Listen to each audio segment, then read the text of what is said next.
Bienvenidos a Destino México, Migraciones y Movilidades, un podcast realizado desde el Seminario de Migración, Desigualdad y Políticas Públicas. Y hoy es un gusto tener en realidad una conversación aquí entre casa, entre dos miembros del MICDEP. Estamos con Isabel Gil Everett, ella es investigadora postdoctoral del seminario, pero creo que es vital para entender a México como país de destino, entender y discutir hasta qué punto puede ser México un país de destino para personas refugiadas. Y aquí estoy muy contenta de poder intercambiar ideas con Isabel. Empecemos, Isabel, si te parece, pensando un poco si México, digamos, puede ser un destino acogedor para personas en busca de protección internacional, pero antes de eso, ¿qué tipo de destino ha sido hasta ahora México para estas personas? Muchas gracias, Claudia. Para mí también es un gusto estar aquí platicando contigo. Y bueno, creo que la pregunta tiene respuestas por muchos lados. Yo creo que por un lado, históricamente México ha sido en efecto ya destino de poblaciones refugiadas en diferentes momentos de su historia, de personas refugiadas españolas, como se conoce, y pues la historia del Colmex lo constata, pero también de personas refugiadas, por ejemplo, en los 80s, que huían sobre todo de Guatemala por los conflictos, guerras civiles y conflictos políticos en Centroamérica.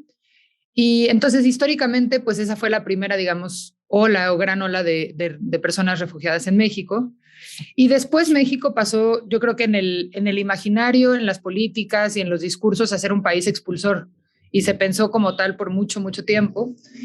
Y ahora, en los últimos años, o sea, sobre todo desde 2013, 2014, ha habido un incremento muy importante en personas buscando protección internacional aquí en México, pues como personas refugiadas, ¿no? Entonces, digamos, un dato así como muy, muy revelador. Antes de 2014 había más o menos 1,000 personas, 1,500 personas buscando la condición de refugio en México. Y de 2015 para acá eso ha pues aumentado significativamente, ¿no? Llegando a números como más de 131,000 personas en 2021. Entonces, bueno, se ha multiplicado por 100, ¿no? Entonces, en efecto, México ya es, ¿no? Nos guste, lo aceptemos, funcione o no funcione, ya es un destino de muchas personas buscando protección internacional. Y ahí, Isabel, no sé si puedas, digamos, un poco definir para los que no saben la diferencia entre asilo, refugio, protección internacional, estos conceptos que muchas veces se confunden también. La idea de persona refugiada, digamos, surge pues, en la Convención del 51 a nivel mundial, ¿no? Y es una persona que huye de su país, que tiene temor fundado de volver al país de origen por persecución por motivos de raza, edad, género u otras circunstancias. Esta definición se ha ido ampliando y pues como expandiendo a lo largo del tiempo, se expande en el protocolo del 67, que es también un instrumento de legislación internacional. Y luego regionalmente en el 84 se habla en la Convención de Cartagena, que es un instrumento regional en Latinoamérica, donde se dice, bueno, el refugio también puede ser algo que surge como protección a personas que vienen huyendo de contextos de violencia generalizada, de violaciones masivas a derechos humanos, es decir, donde no son individualmente perseguidas, sino que también es un contexto expulsor, ¿no? Y en México, esto lleva a la promulgación en 2011 de la ley sobre refugiados, protección complementaria y asilo político, que es la que define, pues, como más estrictamente en México quién es quién. Esto, digamos, el refugio o la condición de refugiado queda a cargo de la Comisión Mexicana de Ayuda a Refugiados, que depende de la Secretaría de Gobernación. El asilo político queda a cargo de la Secretaría de Relaciones Exteriores y el asilo político es, digamos, algo que sucede casi por invitación, ¿no? Hacia personas específicas que son perseguidas por motivos políticos en sus países y entonces México ofrece el asilo político. Y el refugio, en cambio, tiene que ver más con la noción que en otros lugares se conoce como asilo y es un poco confuso, pero tiene que ver con estar en territorio mexicano y decir yo no puedo volver a mi país, ¿no? Y entonces en todas estas personas que se internan a México por tierra, por avión, por barco, pues como puedan llegar, y al llegar a México dicen, por favor no me regresen, no puedo regresar. Y eso es lo que, pues los números que han crecido significativamente tienen que ver con esta condición de refugiado que en otros lugares se conoce como asilo. Es útil tener esas definiciones en mente porque también muchas veces, incluso cuando hablamos de de qué tan acogedor es México. Digamos, a veces se traen casos incluso de personas que podrían ser asiladas y no refugiadas, ¿no? Y algo que es interesante, Isabel, es que digamos, las personas en búsqueda de refugio pues pasan por un proceso legal y en realidad, como tú dices, pues en México existen los marcos jurídicos para reconocer a estas poblaciones en búsqueda de protección. Después lo que ocurre en la práctica es distinto, ¿no? Y ahí, digamos, no todas las personas solicitantes de refugio van a ser igualmente probables de recibirlo en realidad, ¿no? Y entonces nos cuestiona también hasta qué punto existen diferencias en este sistema legal, jurídico, dependiendo de la nacionalidad, de la edad, del sexo, etcétera. Y algo que tú traes a colación en el texto es esta idea de, bueno, de cómo cambiaron los perfiles, ¿no? De las personas que han llegado recientemente. Y ahí quizás pues, sería bueno detenernos un poco en lo que implica estos cambios en los perfiles, en el aumento de incluso de grupos nacionales, ¿no? Como que a veces piensa que los refugiados son de cierta nacionalidad, o no sé, los medios hablan más de los centroamericanos, pero en realidad pues vienen de todos lados. Tiene una explicación, digamos, estadística, ¿no? O sea, la mayoría de las solicitudes vienen de ciertos países y entonces se asume, y cuando uno piensa en personas refugiadas en México, piensa en centroamericanos, ¿no? Guatemaltecos, hondureños, personas del Salvador. En realidad, México recibe solicitudes de refugio de más de 15, 20 países, ¿no? O sea, hay personas de Siria, de Eritrea, de países de asiáticos, de personas europeas, incluso personas estadounidenses, ¿no? Que piden refugio en México. Entonces, es muy, muy diverso, a pesar de que, pues, hay, digamos, tendencias hacia ciertos países.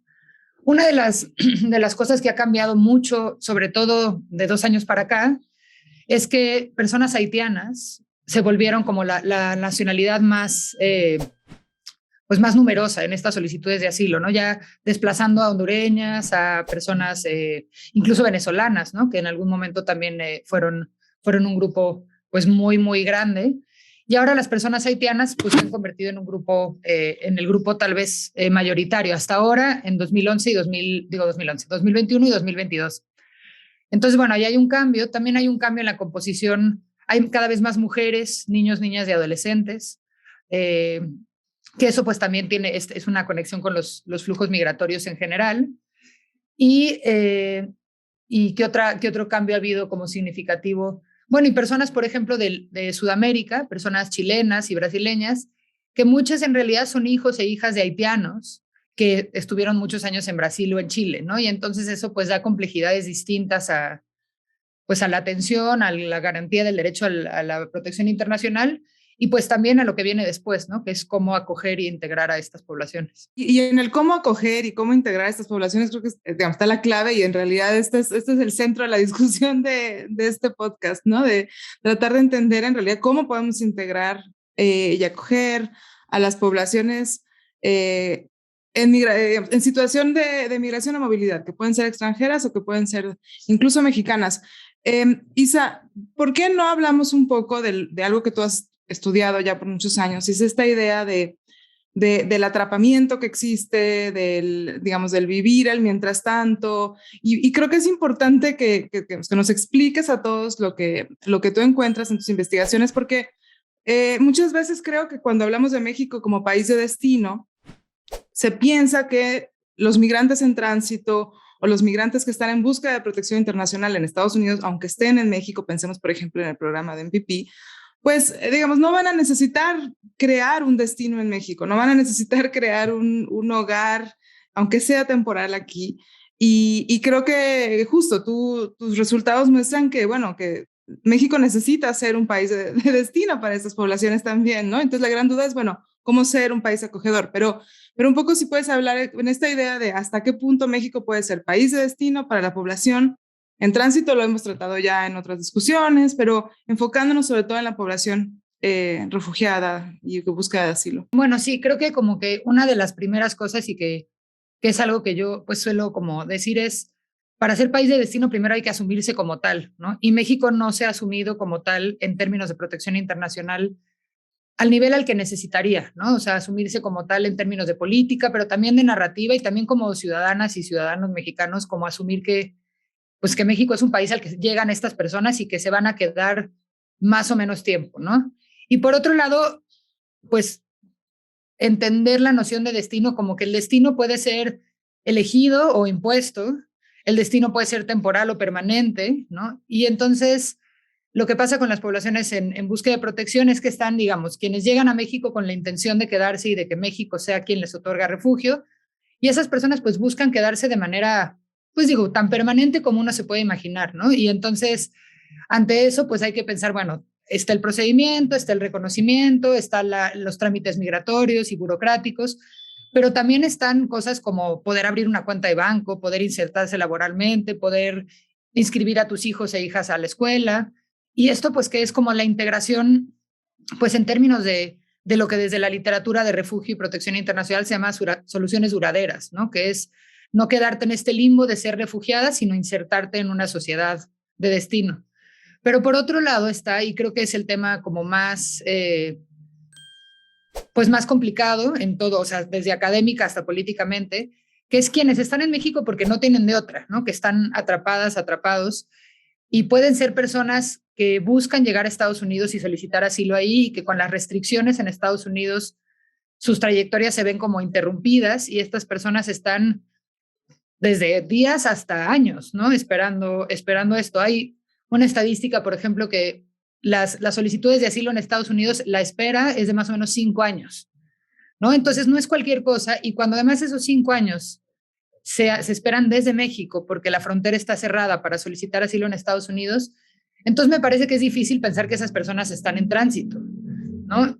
Pero tampoco se quieren quedar. Entonces la realidad es, bueno, ¿cómo pensamos que México también es un destino temporal para muchas personas y que en esa temporalidad se necesita pensar cómo integrar a las personas, pues no solo para que reciban servicios básicos como de ayuda humanitaria y sobrevivan, sino que puedan pues tener un proyecto temporal de integración de vivienda, de trabajo, cultural, eh, pues de educativo, de salud, y cómo pensar que en este atrapamiento se puede convertir de atrapamiento o de espera impuesta a una integración temporal y a una, pues sí, a una integración, al menos en lo que estos procesos se desahogan y las personas pueden continuar con sus trayectorias. ¿Qué se podría hacer en ese sentido? Digamos, creo que es útil también visualizar ejemplos, ¿no? Muy concretos. O sea, creo que es complicado porque por un lado se tiene que, pues eso, asumir, ¿no? Que nos tenemos que hacer cargo como país de estas poblaciones y eso implica desde cosas como dar algún tipo de documentación migratoria que permita una estancia regular que no sea de 3 meses, ¿no? O de 4 meses y que se tenga que estar renovando cada 2, 3 meses, porque entonces si no te quedas sin estatus regular y eso te expone, pues eso, a deportación, a una serie de limitaciones. Y eso implica tener o sea, un sistema de refugio y de inmigratorio que asuma esta realidad como algo que se tiene que hacer y que se tiene pues que internar en los procesos sin que sea una carga burocrática excesiva tanto para las personas como para el Estado, ¿no? Por un lado es la documentación, o sea, reconocer y documentar y dar, digamos, papeles a estas personas para que puedan tenerlo. Por otro lado, pensar en que las personas se puedan mover por el territorio y se puedan de alguna manera integrar más orgánicamente. Hay una limitación en la legislación mexicana que cuando estás esperando que te nieguen o te acepten tu solicitud de refugio, no te puedes mover del estado donde empezaste esta solicitud. Y una de las cosas que yo digo en el texto es, bueno, casi el 70% de estas personas están en Chiapas, ¿no? Y Tabasco. Son personas que entran a México y empiezan su solicitud ahí. La capacidad de absorción en todo sentido, de vivienda, de trabajo, de demás, de Chiapas y Tabasco, pues no necesariamente es óptima para hacerse cargo de toda esta población.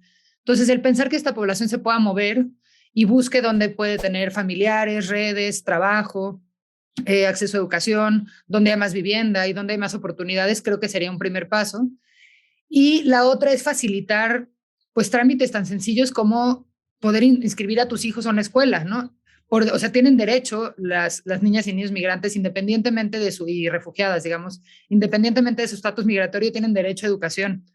Pero cuando llegan las personas y tratan de inscribir a sus hijos a una escuela, les piden CURP, cuenta de banco, comprobante de domicilio, y pues estas personas no necesariamente cuentan con eso, y esos impedimentos pues hacen que la inserción, aunque sea temporal, sea muy complicada. Entonces también creo que ahí hace mucha falta información, ¿no? Información a quienes emplean, informaciones a las escuelas, información a quienes dan servicios de salud, de decir, no solo tienes la obligación de hacerlo, sino que además no estás infringiendo ninguna normativa. Hay mucho miedo, por ejemplo, desde los empleadores, de contratar a alguien porque llegan con su constancia de solicitud de refugio y al no ser una INE o un CURP o una RFC, piensan que si los contratan están infringiendo la ley porque están contratando a alguien sin permiso.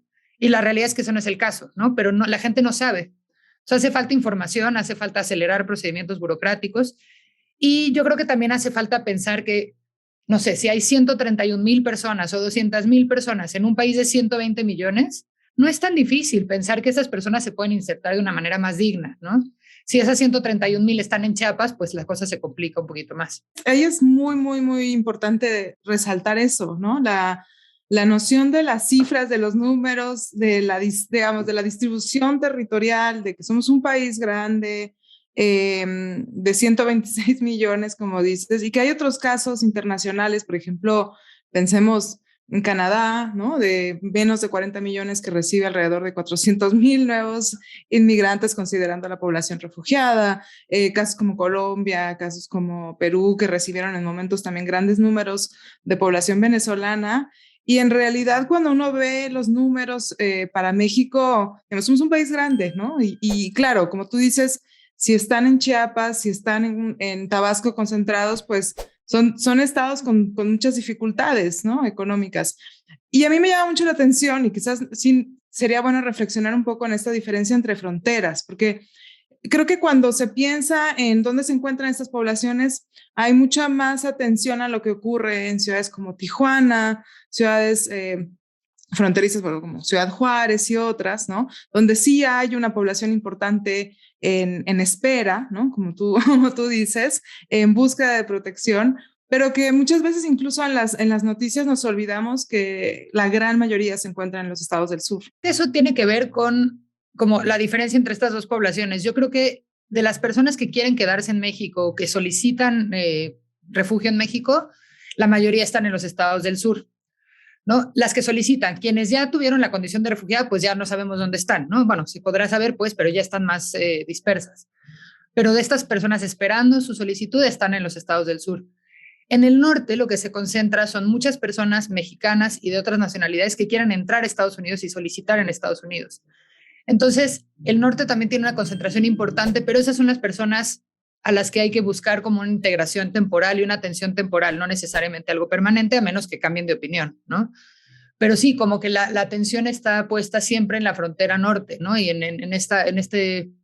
pues en estas tensiones y conflictos en la frontera con Estados Unidos, cuando en realidad, pues sí, hay una población importantísima que está en el sur y que recibe otro tipo de atención porque a esas poblaciones se les suele considerar solo migrantes económicos, ¿no? Personas que en realidad quieren llegar a Estados Unidos. Y cuando uno ve las cifras es, pues no, habrá algunas personas que sí, pero una parte importantísima de esas personas quieren quedarse en México y están atrapadas en el sur. Y bueno, algo importantísimo que mencionas, que en realidad también hay mexicanos en busca de protección internacional en la frontera norte, ¿no? Nos olvidamos muchas veces y pensamos que estas poblaciones vienen de lugares lejanos, ¿no? Y no, vienen de comunidades mexicanas. En mis últimas visitas a Ciudad Juárez, muy rápido se ha visto este cambio entre población fundamentalmente extranjera, por ejemplo, en los albergues, en los espacios de atención, en los campamentos, ahora una población predominantemente mexicana, ¿no? Desplazada internamente por violencia y por otras situaciones. Y todas esas personas son pues solicitantes de protección internacional, evidentemente no en México, porque huyen de México, pero que están en este limbo esperando poder empezar su trámite de solicitud de protección pues en Estados Unidos o en Canadá o en donde eventualmente puedan irse, ¿no? Y sí, también es una población como muy invisible hasta ahora. Para la cual, pues México quizás no va a ser destino o no querrían ser, aún, bueno, aunque hay, digamos, un gran número de desplazados internos en México, para los cuales México es un destino también, ¿no? Y hablemos un poco, al inicio tú hablabas justo de las definiciones de estas poblaciones en la idea del no retorno, ¿no? Y creo que es importante entenderlo porque, claro, si hay personas en búsqueda de protección en México, pues en principio México va a ser destino porque no pueden regresar, ¿no? Y creo que las implicaciones que eso tiene son importantes desde la perspectiva de los migrantes mismos, de las personas mismas que están en estos procesos legales o jurídicos, pero también simplemente en estos procesos migratorios más amplios. Y en la idea muchas veces errónea que se tiene digamos, en la sociedad en general, ¿no? De que muchas veces, claro, estas poblaciones en búsqueda de protección, digamos, yo siempre digo que pensando, por ejemplo, en el caso de las maras o en caso de otras poblaciones que huyen de contextos de violencia muy marcada, pues quizás van a tener incluso ellos mismos un récord, digamos, criminal o haber pertenecido a pandillas, a grupos criminales, pero que su protección, digamos, entra perfectamente en los marcos internacionales, ¿no? Pero esta idea un poco complicada, ¿no? De si tienen que entrar, si tienen algunos vínculos con el crimen o un historial incluso, digamos, con la ley, ¿no? Y que en realidad, pues quizás estas personas en realidad, pues justo no pueden regresar porque sus territorios se encuentran controlados por grupos criminales, ¿no? Pero también hay otras personas que en realidad, bueno, no van a regresar porque quizás se destruyó su comunidad y hay como diferentes contextos de no retorno y de salida. Pero no sé si nos puedes hablar un poco más de ello para entender un poco la realidad que viven estas personas que están buscando refugio acá. O sea, creo que una de las cosas como más interesantes como del sistema de refugio es que es un sistema que nace pues ya como en un contexto de estados-nación soberanos, etcétera, pero a la vez es pues como un reto a la soberanía nacional, ¿no? Porque por un lado te obliga el refugio a dejar entrar a personas en situación irregular a tu territorio para que desde tu territorio puedan pedirte protección a ti, ¿no? Y entonces es pues ahí como pues un romper estas ideas del cruce de fronteras regulado y de la migración regular ordenada, etcétera, etcétera. Y a la vez como que contrapone muchos discursos, el discurso de derechos humanos y protección internacional con el discurso de seguridad nacional, con el discurso de soberanía. Y entonces, claro, hay estas personas que huyen de contextos violentos porque son, digamos, en un ejercicio igual y muy como binario, pero son puramente víctimas, ¿no? De algún tipo de violencia, ¿no? Personas que fueron amenazadas, extorsionadas, personas perseguidas por su sexualidad, por su raza, por una serie de cosas, ¿no? Y entonces, bueno, estas personas se encajan perfectamente y nada más, pues son, digamos, se internan de manera irregular, no se pueden castigar la internación irregular porque así lo estipula el sistema y pues entran como protección internacional y hay casos un poco más grises, ¿no? Personas que en efecto pueden tener algún récord criminal, haber estado involucradas en algún tipo de actividad ilícita y que el país podría decidir no proteger por motivos de seguridad nacional. Y ahí es donde entran en estos conflictos los discursos. Pero por eso yo creo que es muy útil la idea y lo planteado, por ejemplo, por la Convención de Cartagena, ¿no? Y Cartagena pues sale de un momento en el que huyen tanto personas perseguidas por los estados y por los regímenes militares, por ejemplo, como militares, ¿no? Que cuando acabe el conflicto y empieza los procesos de pacificación en Guatemala, en Colombia, en El Salvador, pues hay muchas personas involucradas en ciertos actos que ahora temen por su vida, ¿no? Y ahí viene pues la evaluación de los contextos y ahí es donde es muy importante pues una visión como muy integral, muy situada y de entender mucho los contextos de donde vienen estas personas, ¿no? Entonces, es complicado y ha habido pues muchas instancias de rechazo, por ejemplo, a personas huyendo de pandillas que previamente participaron en las pandillas porque el país, tanto aquí como como Estados Unidos, como otros lugares, dicen, pues yo no voy a proteger a alguien que participó de estas actividades, pero a la vez muchas veces pues son, por ejemplo, hay un montón de niños, niñas y adolescentes, ¿no? Que a los 12 años fueron reclutados de manera forzada para participar en las pandillas y a los 14 años llegan a México pues buscando protección y entonces ahí viene pandillas, más niñez, más contexto, y ahí las evaluaciones se vuelven, y por eso es también tan tardado el sistema, ¿no? Hay una falta de presupuesto, de personal, pero también hay una necesidad de análisis muy profundo de cada uno de estos casos, ¿no? Y eso, y de contraponer, pues Estados Unidos ahora claramente y desde hace un tiempo tiene, digamos, seguridad nacional, ahora se le sumó seguridad sanitaria por pandemia y después lo otro, ¿no? Y entonces, en la evaluación de las solicitudes, pues cualquier persona involucrada con una pandilla se desecha, ¿no? Su solicitud. Y pues habrá que ver cómo construir en México y en otros países un sistema que ponga todas estas dimensiones como parte del análisis y que priorice pues la protección de las personas que tienen este temor fundado, ¿no? De regresar a sus países. Creo que esto es muy, muy importante que quede claro en general, porque si, digamos, como tú dices, primero nos tenemos que asumir como un país de destino de estas poblaciones, pero también entender que la protección internacional, pues es compleja, ¿no? Digamos, en realidad, claro, hay, y está perfectamente fundada en la ley, ¿no? O sea, no, digamos, yo he escuchado muchas veces como, no, aquí no entrará ningún criminal refugiado, y como, no, tienen todo el derecho de ingresar a nuestro país porque su vida corre peligro, ¿no?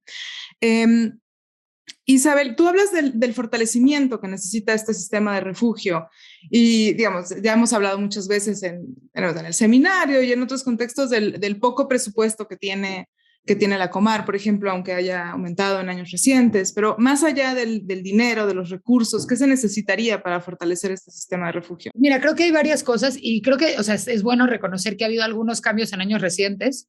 Cuando yo hice mi investigación del doctorado por ahí de 2018-2019, la Comar tenía más o menos 50 empleados, ¿no? Entonces, pensar que hay 50 personas a cargo de todo esto, pues es un poco brutal, ¿no? O sea, evidentemente hace falta personal con mucha capacitación, hace falta presupuesto. La Comar, como dices, o sea, le aumentaron el presupuesto de cerca de 20 millones a cerca de 40 millones. Sigue siendo, en mi opinión, bastante ridículo.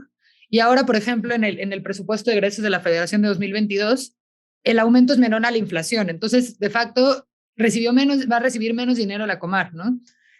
Por suerte, actualmente la Comar tiene una alianza estratégica importante con ACNUR. Entonces, ACNUR da recursos, ha dado personal y está fortaleciendo la institución en general. Entonces, creo que esa alianza es valiosa, pero no podemos depender siempre de un organismo internacional pues, para que opere una institución como Comar. Y por otro lado, Comar ha aumentado su presencia en el país, ¿no? Antes tenía 3 oficinas, ahora tiene 8. Empezó a aumentar su presencia en el norte del país, cosa que antes no estaba. Y esto es importante porque cuando una persona quiere empezar su solicitud de refugio, si no hay una oficina o representación de Comar, tiene que ir a migración. Y pues migración es como el enemigo número 1 de las personas que entran de manera irregular, ¿no? Y además, las delegaciones del Instituto Nacional de Migración no necesariamente tienen funcionarios y funcionarias capacitadas en esta materia, ¿no? Y entonces había pues, digamos, muchas limitaciones a empezar las solicitudes y muchas limitaciones en el proceso de estas. Entonces, creo que ampliar la presencia de Comar es algo importante y se está haciendo. Ampliar el número de personas que trabajan para la Comar y la posibilidad de capacitar a estas personas es muy importante. Pero además yo creo que hace falta pensar la política de refugio como algo que trasciende a la Comar, ¿no? Y es lo que yo decía, como hablar o sea, la Secretaría de Educación Pública tiene que saber, ¿no? Sus obligaciones con las personas migrantes y refugiadas, las clínicas, la salud, la banca, las personas empleadoras, o sea, tiene que haber una cosa de expandir esta noción de destino más allá de solo las personas directamente involucradas, ¿no? O sea, más allá de la Comar, pues todos y todas tendríamos que saber que esto implica muchas dimensiones.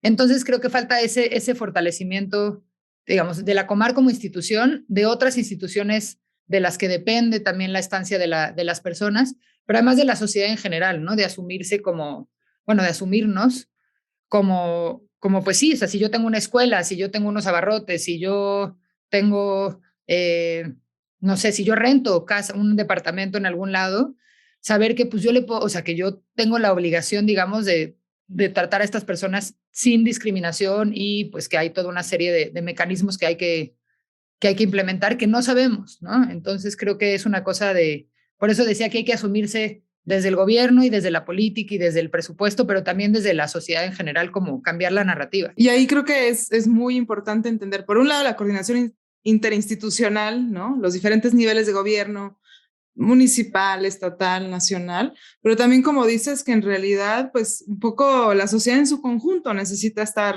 al tanto de esto. Y quizás ahí yo haría una invitación a todos, de simplemente pensar desde su posición en la academia o como dices tú, siendo maestros o siendo, digamos, trabajando un miembro más de la sociedad mexicana, en realidad cómo su vida interactúa con estas poblaciones y qué es lo que necesitaría saber, ¿no? A mí me gusta pensar que en realidad, claro, cuando o sea, pasamos de largo todos estos temas, pero cuando nos detenemos a pensar, pues decir, bueno, sí, en realidad, claro, yo no tendría por qué pedirle si trabajo no sé, en vigilancia, ¿no? Una INE a alguien, digamos, con otro tipo de identificaciones podría funcionar, o simplemente, bueno, no necesito una identificación oficial, ¿no? Y esto en distintos niveles, más allá de los bancos o de instituciones mucho más establecidas, ¿no? Pero creo que sí es importante justo que como dices, que todos nos asumamos que llegan personas extranjeras bajo muchas condiciones a nuestro país y que bueno, tenemos que, digamos, vamos a hacer ese destino, ¿no? Vamos a tener que empezar a cerrar la charla, se pasa siempre súper rápido, pero me gustaría preguntarte, Isa, un poco esta idea al final, digamos, una reflexión final de cómo podríamos en México ser un país más acogedor, un país que integre a las poblaciones migrantes en busca de protección, en situaciones de movilidad, incluso podremos ser acogedoras también para personas que están de manera muy temporal en nuestro país.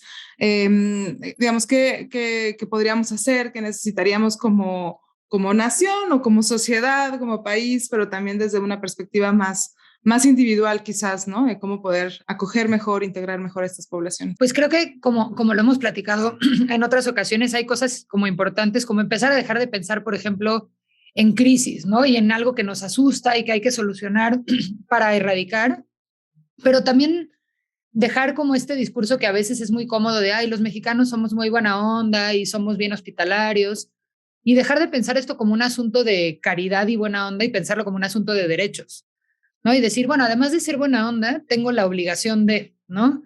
Y empezar a conocer eso. Yo no creo que haya necesariamente malas intenciones en la sociedad mexicana con personas, o no en toda, ¿no? Pero creo que hay mucha ignorancia y creo que justo informarnos un poco y decir de pronto, bueno, eso, o sea, como si yo tengo una escuela, puedo inscribir a estos chiquillos sin su CURP. No hace falta eso. No hace falta y no estoy violando ninguna ley, ni le estoy quitando lugar a nadie, ni estoy mal usando el presupuesto, ¿no? O yo puedo emplear a ciertas personas, y eso, el volvernos una sociedad que como que poco a poco en nuestra práctica cotidiana integremos a estas personas, al final creo que ayuda. Y también creo que pues todos y todas sabemos que entre mejor nos vaya a nosotros, o sea, si nosotros tenemos trabajo, vivienda, educación, salud, pues nuestra vida se contribuye también a la sociedad, y mientras no demos la oportunidad de que estas personas contribuyan, pues van a seguir percibiéndose como esta carga que hay que atender de manera humanitaria y caritativa en lugar de personas que van a contribuir a esta sociedad. Entonces, pensarlo eso, o sea, uno, como personas que vienen a contribuir y a quedarse; dos, como que no son buena onda y detalles, sino garantizar derechos; y tres, que pues esa es nuestra realidad, ¿no? Y que esa es nuestra realidad como mexicanos y mexicanas, y que nos toca pues asumirla y enfrentarla de maneras lo más organizadas y efectivas posibles, ¿no? Pues con esas dos ideas, creo, de autocrítica, y por otro lado, tratar de buscar formas de garantizar los derechos para todos, ¿no? Todos y todas que estemos aquí en México, me quedaría. Muchas gracias. Le agradezco realmente a Isabel Gil Everert de acompañarnos en Destino México el día de hoy, y seguro vamos a seguir platicando sobre estos temas, y creo que entender a México como país de destino de personas en busca de protección internacional es un gran paso para entendernos también como destino. Gracias, Isabel.